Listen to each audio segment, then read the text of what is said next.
Public మీరు తొవ్వపంటి పోతున్నప్పుడు మీకేదన్నా దొరికితే ఏం చేస్తారు? ఏం చేసుడేమున్నది, తీసుకొని పట్టుకపోవడే అని అంటారు కదా చాలా మంది. అవు, ఏదన్నా విలువగల్లదైతే బయటికి చెప్పకుండా చాలా మంది అట్లనే చేస్తారు. కొన్ని మాటల దొరికిన వస్తువులు మనకు ఏమిటికి అక్కరకు రావు గాని పొడగొట్టుకున్నోళ్ళకి మాత్రం మస్తు ముఖ్యమైన అయి ఉంటాయి. అగో అసొంటి ఒక అపురూపమైన దాన్ని తరాలు గడిచినాక మళ్ళీ వెనకకిచ్చి వార్తలకి ఎక్కిండ్రు గీళ్ళు. మరి అది ఏంటిది, ఏం కథ పురా గడుచుకుందాం పాండ్రి. ఏదో పోడగొట్టుకున్నది దొరికినోళ్ళు మళ్ళా వాపసిచ్చిందన్న ముచ్చట్లు చెప్పి చేతిపాటి పెద్ద లీడర్ రాహుల్ గాంధీ సారును చూయిస్తున్నారేంది అని అనుకుంటున్నారా? జర సైసుండ్రి.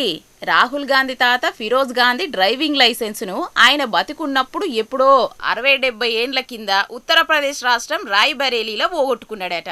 ఇక ఆ లైసెన్స్ దొరికినోళ్ళు మస్తు సంబరంగా దాన్ని ఇన్ని రోజులు దాచుకున్నారట ఆయనకు గుర్తుగా. ఇక ఇప్పుడు రాహుల్ గాంధీ రాయ్బరేలీలో పెట్టిన ప్రీమియర్ లీగ్ క్రికెట్ టోర్నమెంట్ పోటీలను షాల్ చేయడానికి పోతే ఆ టోర్నమెంట్ ఆర్గనైజింగ్ కమిటీ సభ్యుడు వికాస్ సింగ్ అప్పటి డ్రైవింగ్ లైసెన్స్ ను రాహుల్ గాంధీకి ఇచ్చిండు. తాత డ్రైవింగ్ లైసెన్స్ ను చూడంగానే మురిసిపోయిన రాహుల్ గాంధీ వెంటనే దాన్ని పోటువ తీసి తల్లి సోనియా గాంధీకి షేర్ చేసిండు. ఇక ఇది రాహుల్ గాంధీకే కాదు అక్కడున్నోళ్ళందరికీ సంబురాన్ని ఇచ్చిందట. ఆ డ్రైవింగ్ లైసెన్స్ ను ఇన్నేళ్ల బట్టి భద్రంగా కాపాడినోళ్ళు ఇప్పుడు మనవడు రాహుల్ గాంధీకి ఇచ్చుడే కరెక్ట్ అని ఈ నిర్ణయం తీసుకున్నారట.